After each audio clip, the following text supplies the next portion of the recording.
Hey guys, Bigfoot here again with another drawing video for you.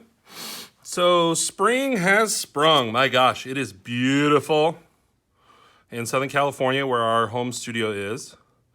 And I wanted to walk you through the process here on creating a little spring scene.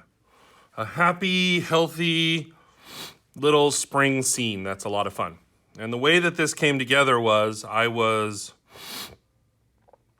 drawing this little character just on like a scratch piece of paper. I think it was maybe for a coloring contest that I had been asked to do. And I created this little bunny rabbit hopping. And I kind of incorporated some chibi drawing style into the design of this character. So I just kind of sketched this on a piece of paper and put it aside. And then I came across it later and I thought, well, this is super cute. I want to kind of finish this through. So this is what I had kind of as a reference sketch, okay?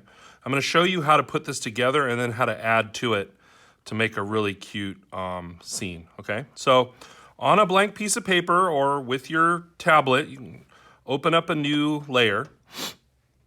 And what I want you to do really lightly on your paper with pencil is sketch these basic shapes, okay?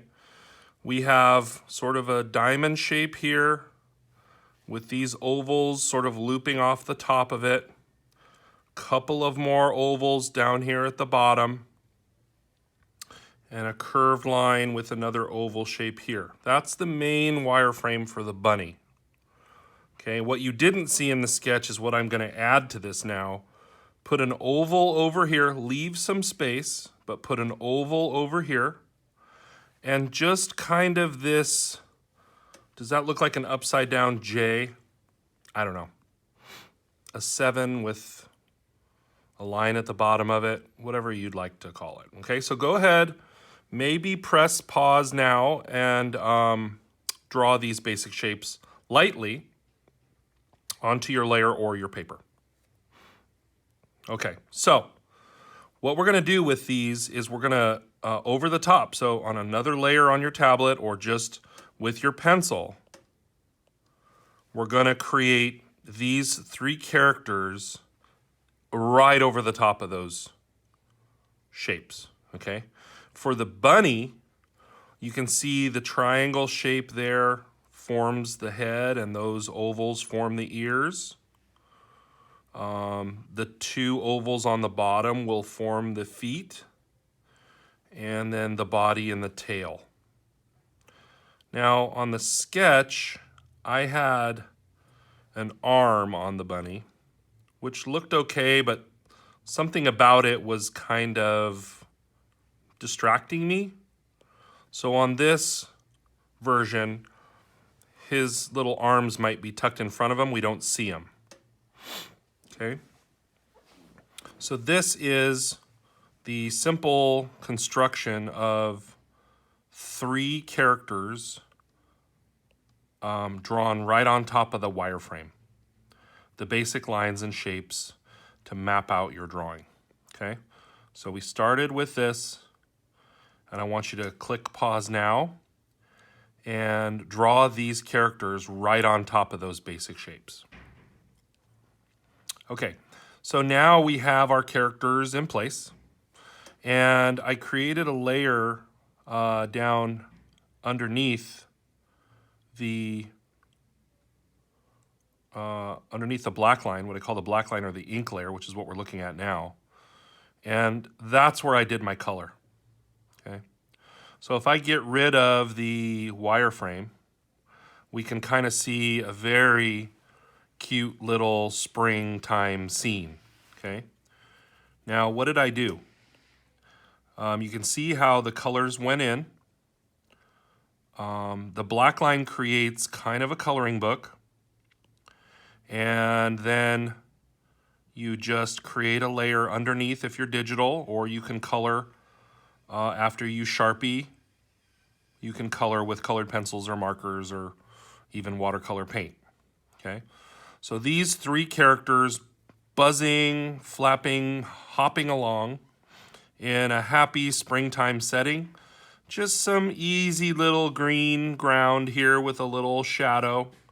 You don't have to do a lot to make a great little cartoon scene, okay?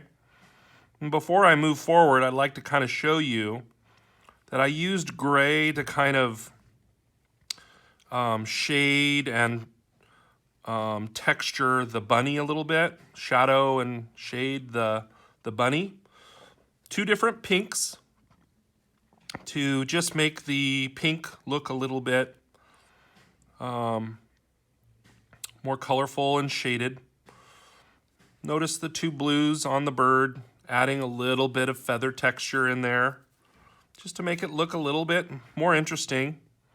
And then little subtle in the whites. Things that are white should still have some color. So for instance, the white of the bunny has the gray.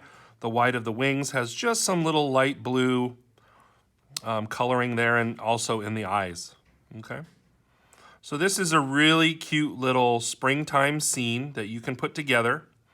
Go ahead and click pause and color up your little springtime scene. And if you want to, you can add one final thing, which is just this little layer, or you can just add in with a Sharpie or a black pen, just a little bit of motion or animation to it. The bird is moving forward and flapping his wings. That's kind of just a general motion mark. Similar here, but with a couple lines crossing over. It's a little bit of a hashtag type scenario. Makes it look like the bunny is maybe hopping. And you can also use dash lines for something that might be flying or moving forward. So these are just little techniques that we use as cartoonists to make something look a little bit more colorful and dynamic and fun. Okay, so just to recap here, we started with an idea, a sketch that we had saved, something. This could be just a memory or something that you cast aside, or an old piece of artwork that you just want to revisit or improve on. We created a wireframe with pencil, just some basic shapes and lines to map out, you know, how many characters, what their spatial relationship was. And then we detailed those on top of the wireframe. If you're doing traditional, that would be in pencil first and then Sharpied. So that will detail the characters out a little bit. And then if you're working traditionally on paper, you would go through and erase your wireframe so you have a nice clean inking or nice clean black line. And then either digital or traditional, go through and add just some basic colors. I mean, this did not take a long time to color, and it just looks a little bit 3D. It looks very colorful, very springtime. And then we just added the layer of motion to it. Now, you could go further. You could add more detail to the back of it, more background stuff. Maybe fade back some hills or some bushes or trees, or bring some flowers up. There's lots of different ideas that I could suggest that you give a try. So go ahead and customize yours and make it the way that you want it. And when you're finished, you'll have an awesome little springtime happy scene. Some cute little characters all kind of moving forward in unison and enjoying their day. So I hope this was fun for you. If you have any questions, you can leave them in the comments. And if you want to, show us your drawings, we'd always love to see them, either in comments, or you can always message us through our social media. And I hope you enjoyed this, and we'll have some more videos on their way to you at sometime sooner rather than later, okay? Thank you, and have a great day.